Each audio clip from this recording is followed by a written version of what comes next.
2 o'clock. We got. Yeah. Do we want that one up? Where's the other guy? Which? This we're one. gonna have 3 people? I don't know. Here, doesn't matter. I'll jump in if you guys need me.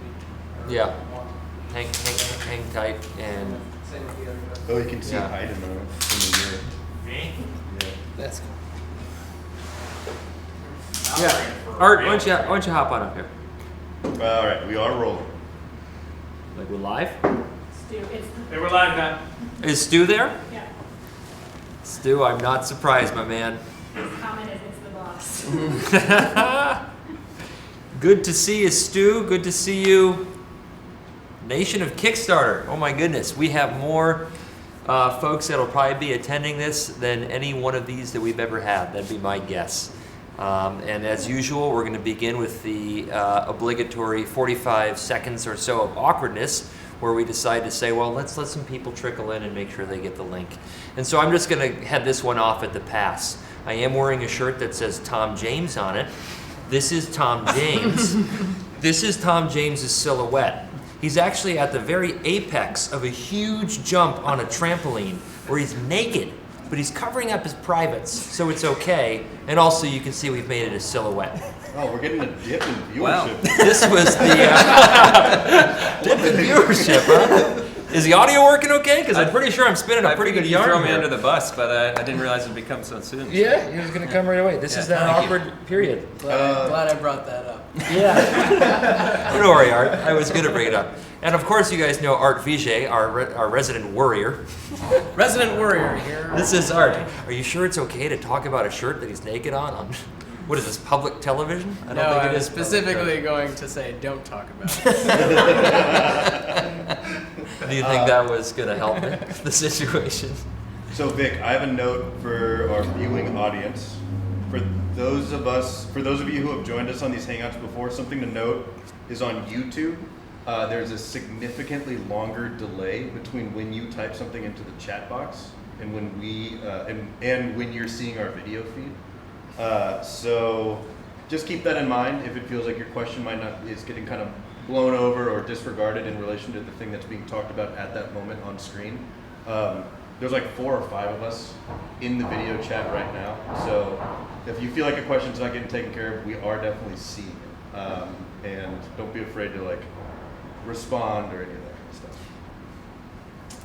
Kind of sounds like sandbagging to me, but no, I'm sure he's correct. We're doing our best. Okay, Lawrence, are you hitting us with questions, or what? How can we start this thing? We are hovering at about 260 viewers, which is great, and I think that because we'll be putting this on YouTube, we can go ahead and get started. So if you want to give a little welcome and thanks, and maybe Pete, if you want to handle the intros of our crew we got today. Okay, I think that a welcome and thanks are most definitely in order. Welcome to our third suite here in the American Industrial Center in San Francisco, and thank you. I always say that, and I end up feeling like almost cheesy when I'm saying thank you, because we really are so grateful. It's just that we've come back here every single year for the same exact operation, more or less. We release a product and we do it on Kickstarter, and you guys end up being there. You show up in absolute droves to let us know how good of a job we've been doing in the interim.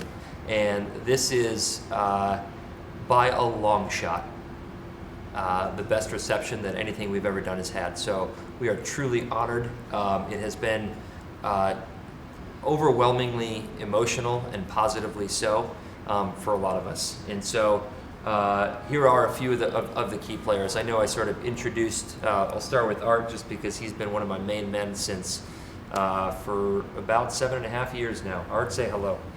Hi guys, Art Vijay. I'm the design lead, and I've been honored to be working with these guys on the tripod in whatever capacity I can. It's such an engineering heavy project that it's not my it's probably one of the products that I've actually had the least to do with at Peak, which has been actually kind of fun to watch it all unfold, but definitely have helped out a little bit with the ID work and stuff, and yeah, it's been a fun project.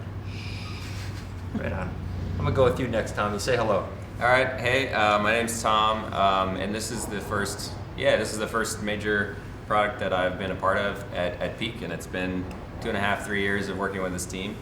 It's been an honor, and it's been really fun. And it's, I want to echo the big thank you for the response that we've seen over the last week and a couple days with just the Kickstarter being so well funded. It's so awesome to see people buying in and actually enjoying this product, which has basically existed in our heads until this time. So seeing that reflected in the real world is super fun.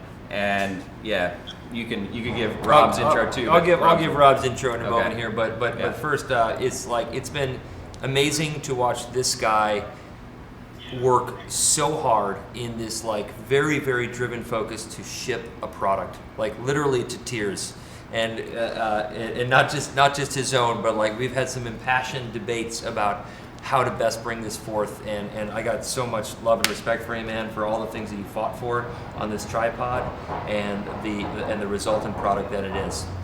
And the exact same thing, this is getting meta. There we go. The exact same thing can be said for this guy. This would be Oh boy. Wow. Yeah. Great Tom. Design questions you guys have. Cool. Thanks, Robbie. It's also been a hugely emotional journey with Rob, and Rob's one of the guys I credit really early on in the company. He was the lead engineer at Specialized Mountain Bikes for their mountain bike division, and for Himmler.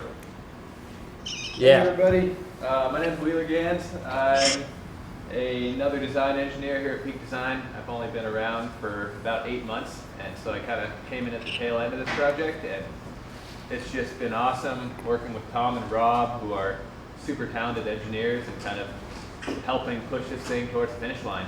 And I'd like to kind of reiterate what Tom said, which is in the last couple of weeks, kind of seeing this product in people's hands and seeing how much feedback we're getting, and kind of knowing how valuable that is for us in terms of making better products, but also just getting a lot of enjoyment out of watching people use the product and basically appreciate the experience that we've all put so much time into.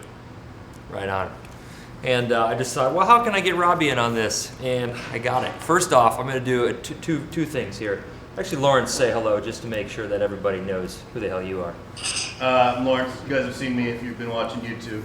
Well, that's a little cocky. I like it though. So no introduction. No, I'm marketing team, making sure these guys just say the right stuff. Yeah. All right, I'm going to kick this thing off right now by showing you guys a little hack. A lot of people will figure out how to open this thing. I want to get Robbie set up here on the tripod because we can do that. But Lawrence came up with this. So obviously it's no secret to open up all the cams together like that and to be able to pull everything out. Pretty obvious. But this is the move. This is where the hack comes in. Ready? It's the ladder approach. You climb the ladder, and I don't think that you can deploy a tripod. I mean, I know you can do it more quickly because you've been practicing it to an annoying degree, but I think you're hard pressed to deploy a tripod faster than that. So that's what we're talking about when we talk about deploying this thing. And we're just going to let Rob sit up here and make sure that he's comfortable. There you go. You deserve a place here, Rob. Don't worry, no one can see it. All right. So, I showed you how to deploy that thing. Here's some basic topics on trying to get out ahead of some really commonly asked questions, and we have a list of a couple different topics we can try to go through. I think the priority is getting to where we can just free flow answer questions that you guys have, and make sure that that there's good involvement from the people who are actually watching live. We want that to happen, but I think we want to hit on some really common ones first. And maybe we can start going through that list. Yeah, I think that's a good idea. Obviously, I think it goes without saying that we are blown away at how clearly this community has received the message of the notion that there's a smarter way to build a tripod. It's a very simple concept, the idea of creating a tripod with way less negative space. And we didn't know for absolute certain that would resonate so strongly with the community, but we sure hoped it would, and it did. And for that, we are pumped. And we know that we're onto something from your feedback. Now, to the issues. The hex-drive. The hex-drive. Sure.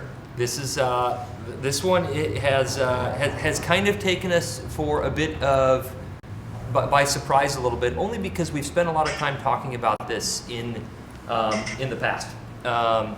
And we have on the bottom of our plates a screw that can only accommodate a hex drive. And really the genesis of this decision, if you've been with Peak Design for a long time, you'll recall that originally it was a coin drive only, in fact. And then it went to a hex drive plus coin drive. And then it went to a fairly complex D-ring that we spent a ton of time working on. And then we finally have gone to just a hex bolt. And I'm sure that that appears like an obvious reduction in features. And the original reason we did it was because with Capture V2, and we started getting so many captures out there in the wild, people were having trouble basically getting that hex or getting the screw tight enough to resist the side-to-side torque. And the only way that people could get that to work really well is if they used a hex key. And the only way we could get them to use a hex key was to take away the other options. And so these products are all meant to work together. That is Capture and the standard plate, and the tripod and leash and slide. All these things are meant to work together. And so this is really about being an ecosystem play. That being said, we've definitely heard you. And of course we felt the frustration of like, we don't have a hex key. Fortunately, because all of our products come with one with a key ring on, I've always got one in my pocket, and that's a great way to sort of solve this issue. The other way that we've tried to solve this is the hex key that we did create is actually, it's made out of really high quality steel. It's got a really nice knurled finish, and this one uniquely has a 2.5 millimeter. Yeah, it is a 2.5 millimeter driver on there as well. And the reason for that is that the cams, over time, this is a lifetime product, over time, those cams may begin to loosen a little bit. Little bits of wear will affect how much tightening and how much clamping force they exert. And so it may become necessary to give these things a quick little tighten now and again. That's why we've got a dual-sided hex key that lives in the bag. We have heard very loudly that that is not good enough. And we have to do, at least for some of you, I guess we should say, a lot of people have said, hey, it's not that big of a deal. But it's a piece of feedback that we don't just bowl over. So, Tom, why don't you tell us about like what we're trying to do about that right now? Yeah. First of all, I think we're still at the point. It's early in the campaign, and we just want to make sure that we're staying open to information and keeping our minds open. I know this has historically been. We have reasoning for how we've ended up on our design, and it's based on the history of our products. But some people might be coming at this product brand new, coming to this is the first product they're buying into for Peak Design, so they might not understand the ecosystem. In general, we've registered the sort of the hex key issue as being quite important to some people. It feels like it's like almost like a religion or politics where it's like difficult to talk to people because they have such they have strong opinions about it. It's kind of awesome, but that's also like that's an opportunity for us to deliver some good value and come up with cool solutions. One of the specific things we've just considered as like a fairly easy thing to do is to make a small clip so that the hex key always lives with the tripod. That way, at least you're making it much less likely that you have this issue of hiking 3 hours into the desert, but having forgotten the one little tool you need to get the job done. And then that's just one specific example, and we're considering some other options. But I just wanted to make it clear that we haven't landed on exactly what we're going to do here, but we have definitely heard the feedback that And we did we did think and put a lot of effort into trying to bury the key into the hub initially, and actually I know Rob did a lot of work to try and just to demo what Art is talking about. We had an early version of the hub where the hex key actually nested inside of it. And it was pretty sweet. it was pretty sweet, but ultimately structure. Until it breaks. Yeah, well, it messed with the structure, and obviously of critical importance for a tripod is its structural integrity, which is going to relate to stiffness, damping, all of those things that are critical for getting that shot. So we made the decision we made, but hearing that resounding opposition to it, it forces us to go back to the drawing table and think really hard about it. Well, resounding's the wrong word. Marketer chiming in. It's one of the leading criticisms in a small subset of feedback. Most of the feedback's been positive. And I bring that up. I cut in because I think we got 600 people watching, and it's an audience that's finally feeling the opportunity to defend the hex ring. So. Ooh. Michael just said that he likes to put some Loctite blue thread locker on some of his bolts just to get it Ooh, real. Michael. Yeah, so like we got Michael. some. Yeah, Yeah, we got some Michael. pro users out there. We got some internship opportunities. Michael, reach out to us. Sounds like engineering, marketing, customer support. These are all up your alley. I do feel I just in the interest of time, we're already at 15 minutes in. Let's talk about the head, which is Tom's area, but a thing that Pete and Art had a lot of input on as well. Sure. How do we get to what the feature set is, and what was the goal in getting there? Yeah, I will just set it up, and we can take a close look at how it works. That ladder approach that I demonstrated recently, you don't have to do it. like I thought it was cool. I work sitting down too. Yeah. So Vic, I don't know if you can zoom in on this a little bit. You got to zoom on that thing, Vic?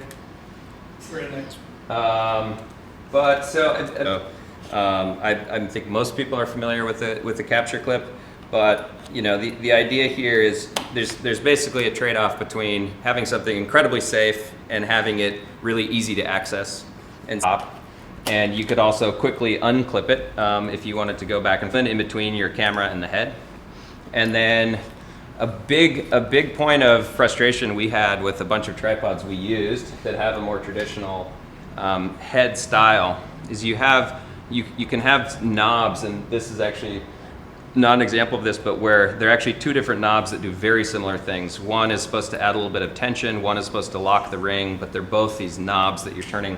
And we wanted to make a product that was just much more easy to use and where you tighten.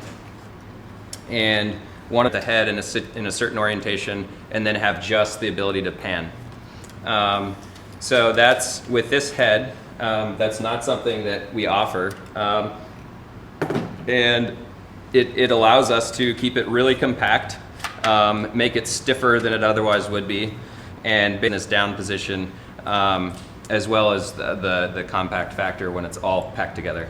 I think it's worth unpacking Tom's statement of it's a thing we don't offer, but just to take 5 minutes to talk about how do we get to the point where we don't offer it, and sort of the validation stage we had within the design process. Yeah. Yeah, I mean, there was a moment where you asked Chris Burkhardt directly, how important is this feature? Yeah. I remember that. And Chris is gonna sleep up there tonight. No He's way, really? driving to town with his van right now. He's like, "Hey man, you got a place I can crash?" You think he's gonna find out we didn't wash the sheets after Hicks left?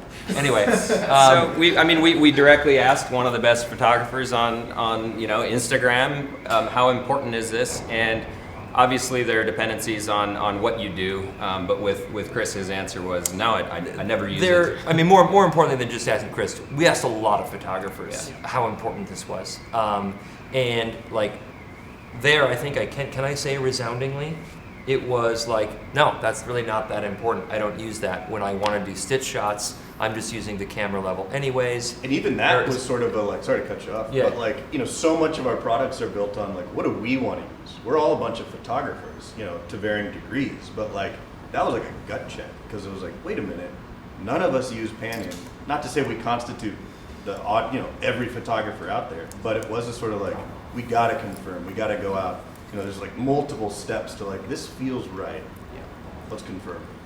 Yeah. Well, ultimately, the architecture and the end goal of the product to have the form as compact as possible, and maybe you can talk about kind of packaging a lot of those mechanisms into that low stack height and why panning is kind of an issue for that. or it Well, wasn't just I- we don't need panning. It I'd was start, like, I'd start with this. what do No, we give we up by had including- panning in like the first 4 prototypes Exactly. we built Right. for this mechanism. Like we had it in there. Yeah. It was in there. Yeah. Right. And it added, and Tom is a smart guy, and he reduced the vertical stack as much as, I'm not going to quite say humanly possible, but damn near. Well, to the point that mechanisms are nesting within other mechanisms. Oh yeah, the thing's a Russian doll in there, and like the juice wasn't worth the squeeze, so to speak. And so when we hear all this feedback from, I don't recall a single one of those 25 photographers we reached out to that said panning is a must for me. And so when you combined the hit on compactness with the fact that like, hey, it's just a feature that seems to be extra for so many people, we decided to remove it. And one of the ideas, which is still something we might do at some point in our roadmap of being a tripod company, is make the panning puck. I, for a long time, have wanted to make the panning puck, which is basically a mechanism that snaps into the top there, rigidly connects, and has a second connection that allows you to get panning, which importantly occurs north of that is upwards of the ball joint. And so what that allows you to do is use the ball head for your leveling and then obtain panning. That's not something we're making right now, and it's not something we prioritized having ready for this Kickstarter campaign. But it is something I definitely plan on asking to all the Kickstarter backers, basically, how many of you want this feature?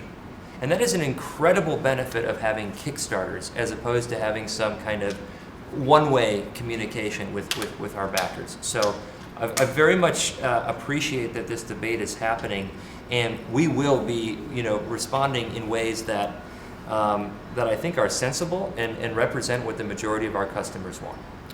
Yeah, and then I think, what we can do to keep keep cruising forward is basically say, okay, well, we did actually, we were in close communication with a lot of sort of super users, and we decided to chop up this feature in a different way than is typical. But there's still people who they are going to make a purchase decision based on whether or not we have panning, or they bought the tripod but they still really want they want to know how to use an independent pan, and they want that answer. And so we have a couple different options for that. One is to use an adapter. So this is an adapter for our tripod that basically removes the custom ball head and allows you to use any third-party ball head with a 3/8 threaded, female threaded Vic's got hole at that. the bottom. Vic put one of his video pan tilt heads on there. Yeah. And that is sort of like there's a lot of good feedback. We're seeing it right now that there's a big difference between a photographer needing panning versus a videographer. And so that's the thing that we're definitely paying attention to in terms of who is asking for it as a feature. Tom, you might just want to demo that one. Sure. Go ahead.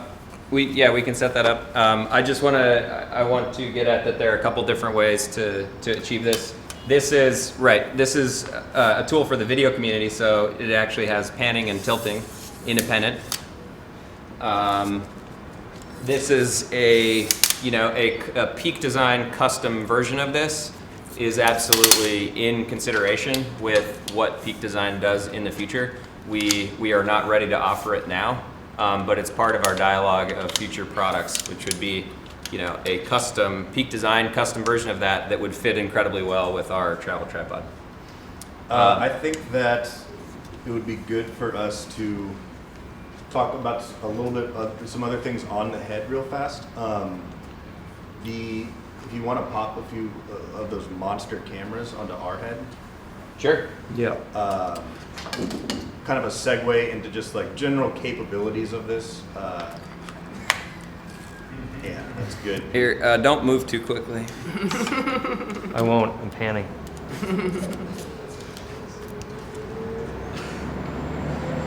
It should also be, I wish we had a mirror. I wish we had a mirror because we could show you that Vic's got this massive rig Oh, I'll put it on our top Instagram. on top of our tripod right now. But so Lawrence, to prevent like jumping around, what specifically did you want to see with the big camera on? That's just if we could maybe 5 minutes on, This? people want to know, like, this thing, the neck looks skinny, walk Right. people through, why does it get skinny and why are we not afraid of that? And what are the kind of rigs that we've been testing with this thing so far? Right. You want to go? Yeah, take it away. I mean, look, center columns, everybody who understands tripods knows that center columns are a very, what's the term for it? They're dangerous. They're wonderful and they're nice and they're convenient, but they're dangerous. As you extend center columns, you simply get vibration. That goes for this tripod right here, and that goes for every single tripod that has a center column. So at the very top of its range, this center column here, with this center column, with this camera on it, is absolutely going to be more subject to jiggliness, right? And so you're going to be, an instance where you might actually be using this is on like spotting scopes and things like that, where you're actually tracking a subject. It works phenomenally for that when you're actually supporting it. But are you going to take a long exposure with a huge telephoto on this?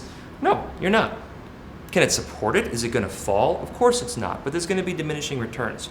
However, when you bring our center column down to a much more reasonable height, and we don't have anything prescriptive necessarily, but just bring it down to a reasonable height, this thing performs extremely well. It's because all those aspects of vibration and dampening, they have so much more to do with their distance from their anchor point than anything else. Yeah, there's center column stiffness, and then there's overall system stiffness that gets transferred into the center column. The longer that center column is, the more that is, even in a perfectly stiff, you put a stainless steel bar in the middle there, that vibration will definitely still be present.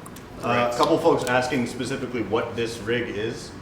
This is Zona's D5 body with Tom's 200 to 500 Nikon. So feel free to look up the specs on either of those, but flagship with a big lens.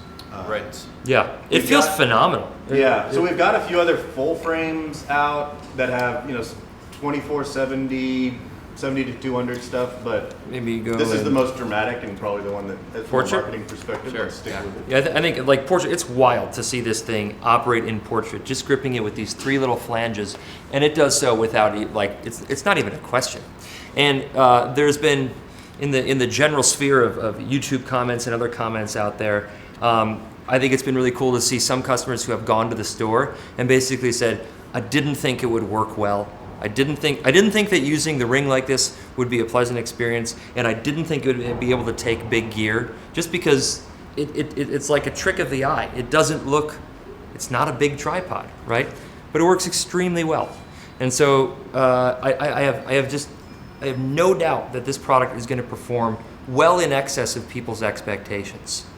It's kind of funny in some way. I think the expectations are high because thankfully Peak Design has put out good quality product in the past, but then they get kind of lessened by the people who are just doubters, who look at this center column and say like, oh, what were they thinking, In their defense, though, we swing above our weight class. This is it's a complicated, it's a big thing to build. It's like That's right.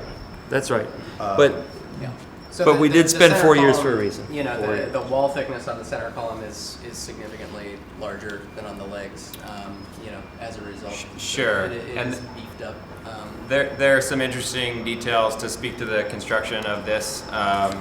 The center column in general, I think we've gone to much greater lengths than usual in terms of specifying the specific layup of the center column in terms of the carbon fiber layup. So Rob, coming from the bike industry, has a lot of experience with carbon layups in the past, and so he's basically able to not just say like, okay, we want a leg of this shape or we want a center column that's this cross section.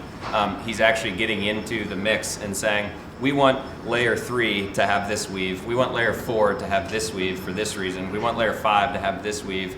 And you add that up, and what you have is basically a very purpose-built carbon fiber tube or purpose-built carbon fiber center column that's delivering the right stiffness in the right angles, basically the right loading modes that basically make it better for our tripod. So if you just threw this leg on a different tripod, it might not perform as well as it would on ours. So I think that's worth pointing out.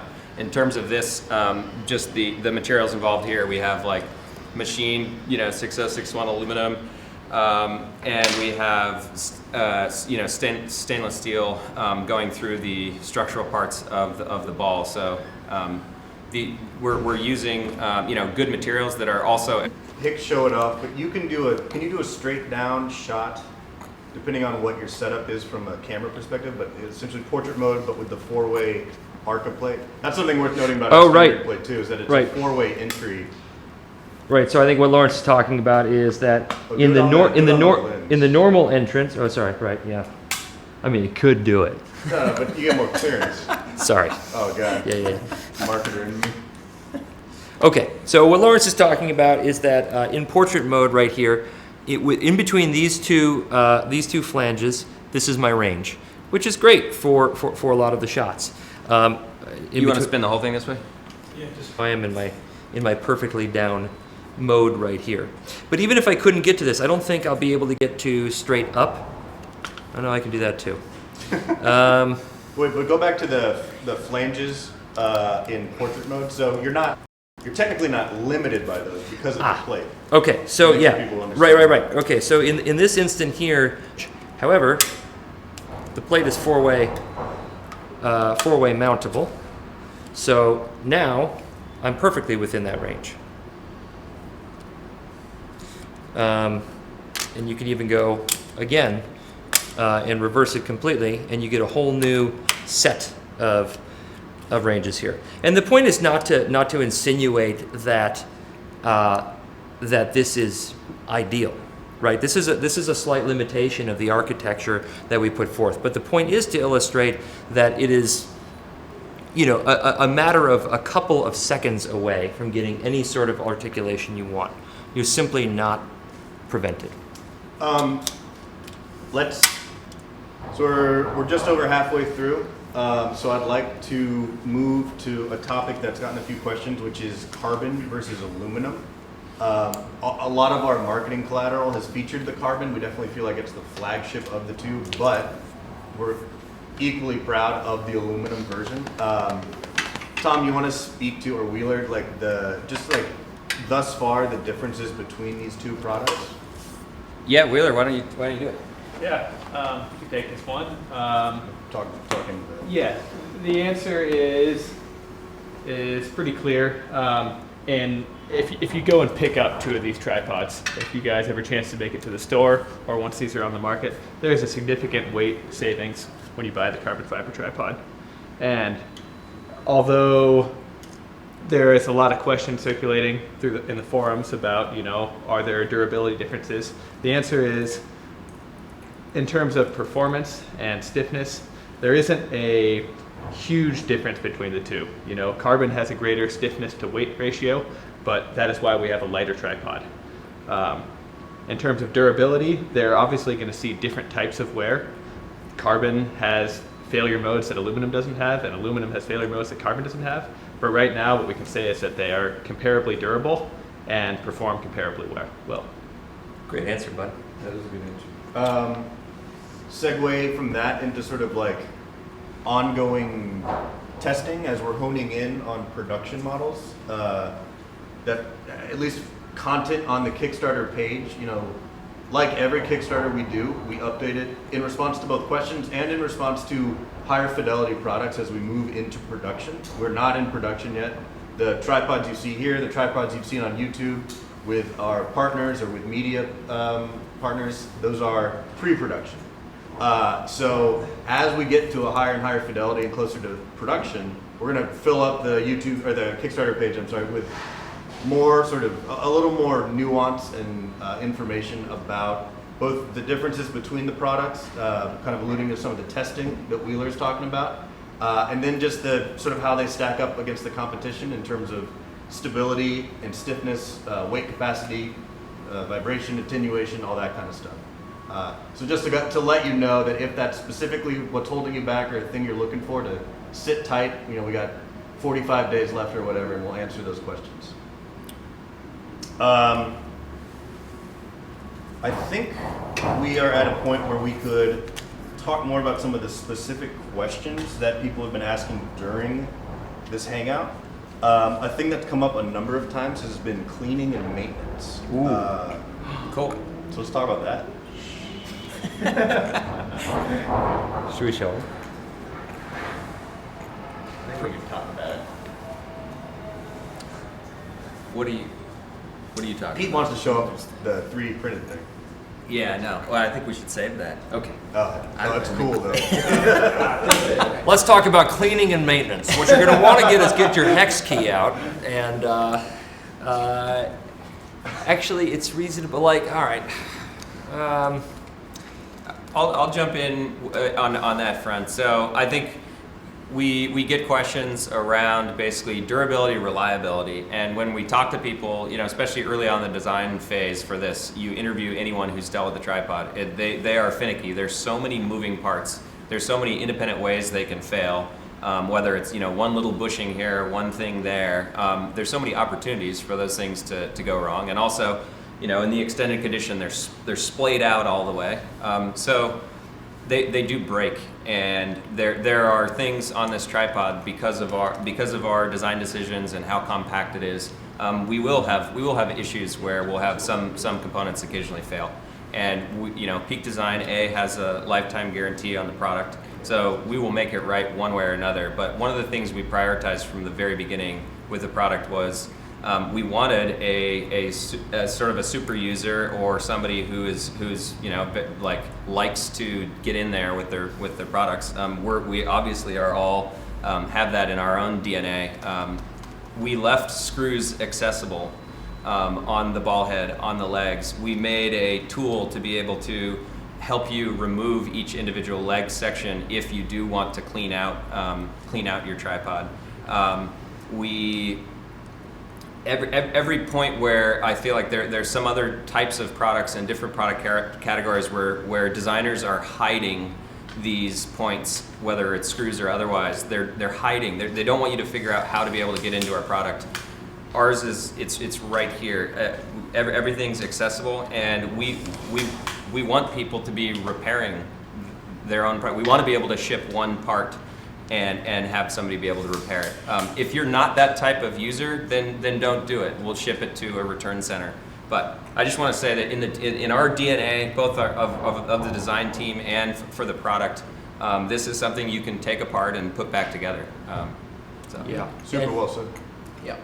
Yeah. In a way that doesn't piss you off, because we've all taken apart our other tripods and tried to clean them, where you undo a screw cap and you get the two bushings that pop out, and they fall out, and it's like, oh my god, which side is up, which side is down, and getting those things back in there, and it's just, there are some real finicky things with that which you will not have with this tripod.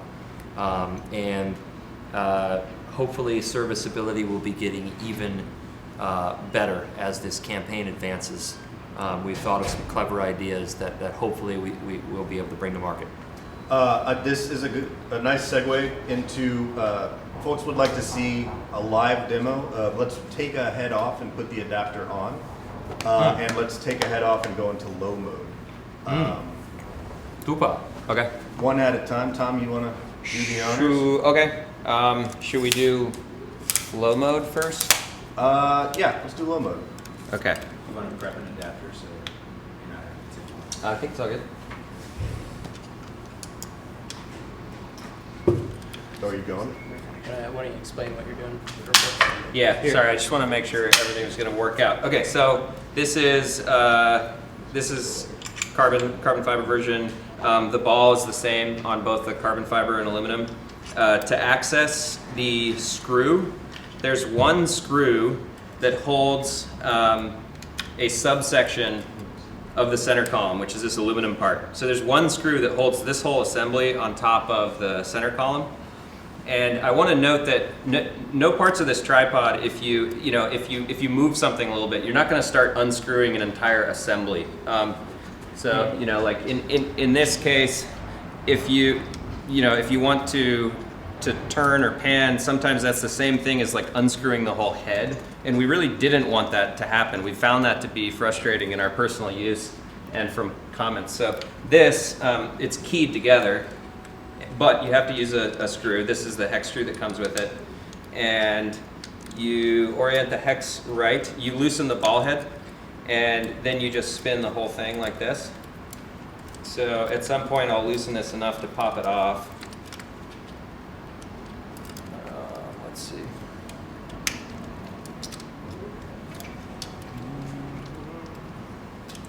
And then the next step is pulling out the center column. In order to do that, you need to pull the hook out. So the hook, there's a little shroud, and you basically pull the shroud and twist either way. So you can pull and twist. That allows you to remove this whole thing to a position where you get full articulation, and then you're able to splay the legs out all the way and go into the super low mode. So this is actually a really cool angle, and it is really tricky to get to find a comparable tripod that gets you this low mode angle in with your camera, all your camera options right side up. Dials, buttons, everything. Yeah. And it is so fun to do this with a wide angle lens. There was a post we had on Instagram the other day. It was a shot using a 70 to 200 in low mode. That was pretty fun too. But the wide angle stuff is just wild. You get some really, really cool points of view. Okay, so you have that adapter there. All right, so now into the adapter change out. Your adapter comes like this. It's got a captured screw in here that is also going to fit into this keyed section here. And the way you access it, right up the old gut there. And simply spin this guy. Oh, right. Sorry. Thanks, Vic. It was me screwing something together, and there you go. People want to see it. So here's a third-party head, and you can if this also has the panning option. So if you're frustrated by that, you can accidentally. I didn't even know that. That's cool. Yeah. There was a question out there about inverting the center column to also go into a low or inverted mode. Sure. That's also a valid way to do it. And it's as easy as taking the hook out, flipping it upside down, and putting the hook back in. That's right. Yeah, there was also some comments about losing the hardware when you go into low mode. And just a quick comment, the screw used to tighten down the ball head to the center column is captured. So you're not going to lose it. It's held in there, and it's basically, it's unlosable. How'd you do that, Wheeler? What? How'd you do that? There's an O-ring in there. Aren't there two? There's two O-rings. They're double O-ring. Yeah, one of them's to prevent rattle. Double O-ring. A rattle-preventing O-ring and a capturing O-ring. It's the details, folks. Someone wants to see a packed one in the side of this bag. And while you're setting one of those up, a lot of question about the spike feet. So maybe just an update on where we are in development and the sort of process for swapping feet out. Should we do Rob for that? Yeah, bring him in.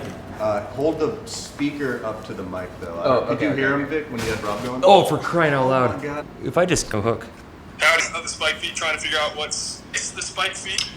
Just to show you, been working with Art, our lead industrial designer, to basically refine the shape. Even when the spike feet are on the tripod, you can still fit the tripod. Get prepared for the end of the Kickstarter. Everyday backpack here, and so tripod, pocket, and in this bag we have a nice little tie-down strap here. So that's in there, and then you just cinch that bad boy down. There it is. I have to read this out loud, Pete. Lucas Kirkhope, here's his comment. This tripod is cool, but when are we gonna get the 30-liter everyday backpack in tan? Tan? Lucas, there's one. There's one that exists, and I've got it. I've got it. Name your price. just 2 sentences on the material of these feet, and they're just, you know, a few questions there's concerns about the durability on these, the rubber feet that come with. Okay. You could just say they're durable. Well, I think it's a fair question, especially anytime you have like a rubber overmold. Then sometimes there are questions about, well, is that overmold adhering properly to the plastic substrate? In this case, we have a mechanical interlock. So if you took a cross section of the foot, you would see points where the rubber is actually fully surrounding the plastic. So there's mechanical and chemical bonding between those two materials. And then other than that, you know, we are testing the hell out of these tripods, and the beautiful thing with that rubber material is that it's fairly easy to change and to swap out if we encounter any issues when we're testing. Additionally, the feet are they're important point for reducing the vibrations with the tripod, which is something we found with testing. So we actually think we can get a cool solution with the feet, not just for durability but also for performance. Cool. Lots of questions about the included soft case. So let's let Mr. Soft Goods Design himself take it away. Mr. Soft Goods. All right, cool. So this is our latest version of the bag. I would say this is getting pretty close to what I hope to be final.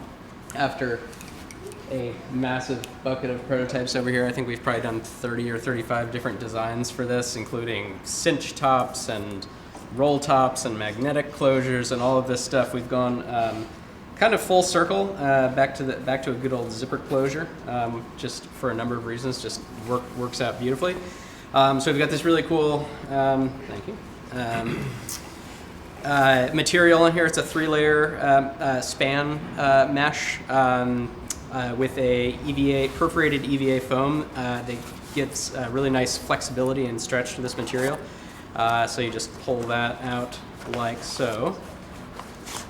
And inside, there's actually a spot for your hex key in here, which is nice. So that always lives with your bag, just like so. And then in addition to that, we have some great attachment points on the bag for a couple of things. We've got a great handle on here that's made with TPU coated webbing, which is really fun. We've got loop attachment points, which some of our, like the travel bag uses these external carry straps that you can attach to. And then in addition to that, those are great anchor points for our, for any of our anchor-based straps, like so. So I've got a leash here, and that allows you to tether directly to the case and give this really nice Robin Hood quiver look here, which is great. Like this bag is like another complex soft good product. It's almost like you're getting the bag along with the tripod, and it's not some piece of junk. Right. We definitely could have phoned it in on the bag design on this. I think most tripod bags are pretty straightforward. You get some PE foam in there, you get some polyester whatever on the outside, and but this then thing you throw it away. Is really great just in its ability to pack down very small, provide what we think is the right amount of protection for this. We get some nice great abrasion resistance and some pretty good impact protection as well for how slim and sleek the case ends up being. But yeah, that's where we're at with it. This really allows you to throw it right in there with the rest of your luggage and even your camera gear without fear of scratching it out. Yeah. Which just happens, especially towards the end of a trip, you know? Yep. So, really proud of that case. Great work, man. Sweet. Real quick, show that in the side pocket. Soft case in the side pocket. Yeah, and the soft case is actually, you know, our bag works very well with our tripod because we've got these nice big deep pockets and we've got these external carry straps that are kind of designed to carry tripods. If you're, you know, but we wanted this to be able to carry well in any bag, of course. So that's why this handle runs all the way the length of the bag here. So we have some great loop through kind of lash points here. So what you do is you put it in your water bottle pocket, which your bag hopefully has, and then you can take any sort of strap that the bag has. Usually those straps are a little bit lower and they go straight across like this. So that would allow you to take that strap and then actually lash it down into the pocket like that. And then, of course, on our bags, this is a nice little security features in case you're getting wild with things, so it can't accidentally shift up the top of the pocket or anything like that. Now that's totally locked into the bag, which is great, and still have pretty good zip access actually to pull that thing out. And a little bit tougher to get it in just with friction sometimes, but can be done. There we go. Just like that. Awesome. All right, we are 55 minutes into a 1 hour hangout, which means that we'll be essentially starting to wind down with some more kind of like poetic and big picture comments. That being said, for those of you that didn't get your question answered on camera, I know Jen, Hicks, Mark, there's a bunch of people right now on both the live chat, and then you guys also know that there's a ton of people who are answering your questions in writing, both on the Kickstarter comments, but on all of our social media channels. Keep asking them, and we're gonna answer all of them. We'll get to them. It might take a minute, but we'll get there. All right, so in the remaining 5 minutes, 3 questions. Can we meet this demand? With this demand, why are we even on Kickstarter? You get 2 sentences to just say, why does it cost $600? Okay, all right. Can we meet demand? Woo! Number 1. Can we meet demand? Yes. No, we can meet demand, absolutely. And you know, my Monday morning was, the most important email I wrote was a simple one that said proceed. And the question was, shall we proceed on 5 new machines and 3 new sets of tooling for carbon legs? We underguessed on how many of you would prefer carbon versus aluminum. It's a considerably higher price point, and it's considerably more expensive to make. That doesn't count as one of the sentences here. That's fair. Yes, we can meet demand. We're very intentional about when we launch our Kickstarters, and we have a great amount of knowledge about how close we are to being able to pull the trigger on full production. Next up is the 1,000 build, and as of last night, several more parts got released, and things are beginning to churn in our factory, and that's going to get to a full chug real soon. So, with that kind of demand, why are we here on Kickstarter? Well, first off, we didn't know it was going to be this much demand. True story. But if we did, it definitely would not have changed our calculus of should we come to Kickstarter. It's been funny and kind of, I don't know, kind of weird for me to read like the questions on the broader internet. Not on this community here. Like if you're here watching this, you're here via Kickstarter, I think you probably already get it. But man, like YouTube is awash with videos and comments of people that are sometimes blatantly and sometimes just close to kind of maligning us, saying they're a huge company, why should they be on Kickstarter? It's true that we're selling a lot of tripods right now, and we feel really pumped about that, but it's also true that this organization is it's obviously not exactly the same as when it was just me 9 years ago, or just me and Adam after I hired him, but it's pretty much the same. We've added people really, really slowly over time. And so what we've been able to do has been a very, very linear and organic type of growth. This tripod naturally fits into what we're doing right now because we, as a team, have slowly over time earned the right and respect and the ability, frankly, to pull this product off. And why should that change anything about our business model? Especially when that business model that is launching products on Kickstarter has literally been the key to our success. So I've read comments of like, they shouldn't be going to Kickstarter, they should be going to banks to get loans and private equity and venture capitalists. Why would you want that? I don't understand. Give the power of your company away to someone who has no vested interest in the well-being of your employees? They're literally in it to get a return. I don't understand why you want us to do that. And I don't think you guys, the ones who are watching this right now, do. Quite the opposite. I think you get why we're here on Kickstarter. You understand this type of engagement and that it's a two-way communication, that when you talk, we listen and we change things on account of that. There are just so many obvious reasons for being on Kickstarter, and I have yet to think of one credible reason why we wouldn't be. And so we're here now, and we're going to be here again with the cool products that we've got under development right now. And that's just the way it's going to be. Until we have some reason, until the community, that is this community, says like, hey, you guys can't be here anymore. I don't really see that happening. Sticker shock. Sticker shock. $600 for a tripod. Holy shit. That's one. Yeah. We didn't want it to cost $600. I was really hoping that this was going to be $499. And I hoped that, even though we want to compete on features and functions and quality with Really Right Stuff and Gitzo, much respect for those tripods. They're incredibly well built, and they're very stiff and rigid, and they've been doing it for a long time. And they cost $1,000. When you throw a head on there, you can easily spend $1,400. So we want to compete with them. And the reason I wanted this to cost $500 though is because we desperately want our products to be accessible to a large number of people. And that means keeping the price as low as possible. And the only reason that the price increased from $500 to $600 was because it costs too damn much to make.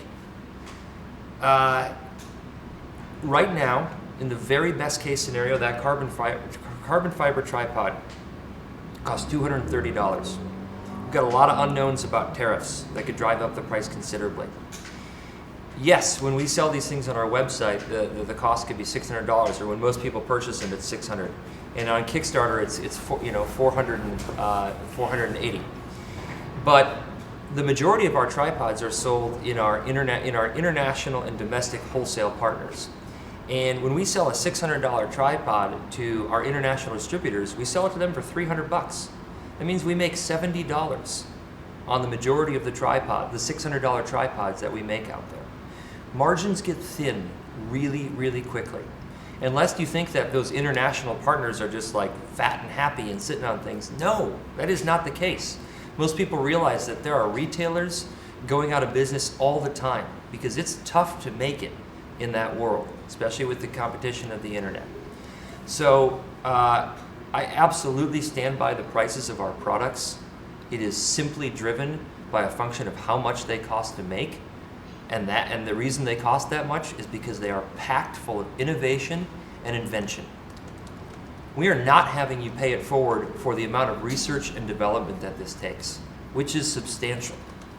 Years, lots of salaries. It's expensive to live in San Francisco and find these great people. But at the end of the day, Peak Design products have always brought forth a ton of value to our customers, and you guys as our backers understand that. So if you wouldn't mind going out there on the general internet and defending us, that would be amazing. I kid. You don't have to do that. That's not your battle to fight. But it just know that it does affect us. We don't sit here and we can't hear our customers and friends and backers say whoa, that costs too much. What are you doing? Without wanting to explain ourselves and say that we're not out here gouging. We're just delivering the very best product that we can and charging what we can reasonably make a profit on it for. And fighting hard to keep those costs down. And fighting super hard to keep those costs down. God. If anyone can figure out how to make this tripod for cheaper than $230, give me a ring. I'm in. But we've been trying to make this tripod for years. We have been through every carbon fiber manufacturer, not just in southern China, all up the eastern seaboard, trying to find someone who can make these tubes for us. It ain't easy. And they cost a lot of money, each one. So, yeah, I feel real good about what we're doing with respect to price and the value of the product that we're getting. And we're going to use those profits, by the way. I think it also is worth mentioning. We don't use those profits to, buy yachts. You know what we use those profits for? Number one, paying taxes. 50% of our profits go to taxes. And number two, inventory. except for like the, obviously people get a salary here and I get a salary that is far from exorbitant. Every dime of cash that's left over in Peak Design is in inventory. It's sitting in warehouses or on boats. And that is the cost of a growing business. And that's fine. We're pumped to have a growing business. We're pumped to be financially solvent. But just so you guys know, like, it's just not easy out there. And cash flow is a crucial part of any business, and Kickstarter is amazing for helping out our cash flow. It'd be a much different story if Kickstarter didn't exist. That's all. All right. Well, you went over your 2 sentences. Oh, it was a run-on sentence. But I'll allow it. Lots of comments Thank you. in there. Let's wrap it up. This is the first of a handful of Hangouts that we'll be doing during this Kickstarter. We've got more videos, more collateral, more updates to the page. The people you know and love from our team are ready and waiting at all of their respective places to answer your questions, and we're excited to do it. So thank you for joining us today. Thank you, Vic, for your work behind the camera. Thank you, Jen, for answering the questions. Thank you, Hicks. Go to bed. And we'll see you guys next time. Toodaloo. Thank you. Guys.